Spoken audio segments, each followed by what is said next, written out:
Start with the surface tension part. इसमें सबसे पहले हम कुछ बेसिक चीजें पढ़ेंगे और फिर उसके बाद हम आगे जाके और थोड़ी डिटेलिंग्स करने वाले हैं, ठीक है।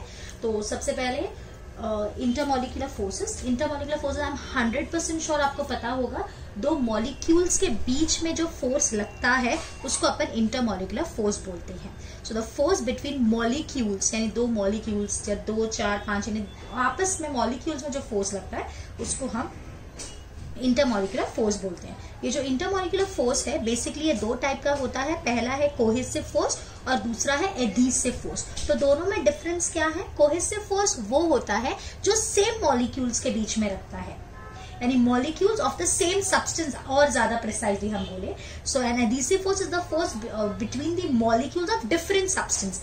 जैसे वाटर ने वाटर मॉलिक्यूल के बीच में फोर्स लगाया, ग्लास ने ग्लास पे फोर्स लगाया, तो ये हो गया कोहेसिव फोर्स। लेकिन वाटर और ग्लास मॉलिक्यूल के बीच में जो फोर्स है वो एडहेसिव फोर्स हो गया।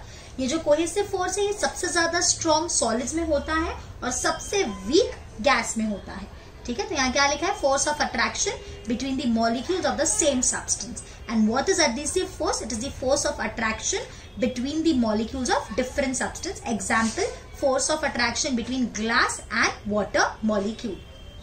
Clear? Next is range of molecular force. अब रेंज का मतलब क्या है कि मॉलिक्यूलर फोर्स जो है ना वो डिस्टेंस तक ही लगा सकते हैं। जैसे यहाँ पे एग्जांपल लेते हैं, सपोज यहाँ पे एक मॉलिक्यूल है, दूसरा मॉलिक्यूल यहाँ पे है, तो ये मैक्सिमम डिस्टेंस है। इससे कम डिस्टेंस होगी तो ऑब्वियसली ये फोर्स लगेगा, लेकिन इससे ज्यादा डिस्टेंस पे ये फोर्स नहीं लगेगा। So it is the maximum distance from a molecule up to which molecular force is effective. Is called the range of molecular force, and this is very very small. This is 10⁻⁹ meter.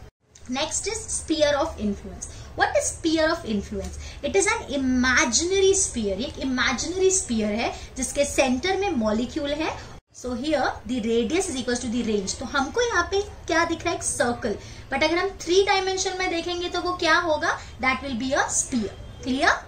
Next है surface film. Surface film क्या होता है? हमारा जो liquid होता है उसका जो टॉप मोस्ट लेयर होता है उसकी thickness range of intermolecular force के बराबर होती है, उसको हम सरफेस फिल्म बोलते हैं। जैसे ये हमारी top layer, this is X Y, और ये जो है एक्स और एक्स डैश के बीच का डिस्टेंस या y और y डैश के बीच का distance, this is equal to the range of the intermolecular force.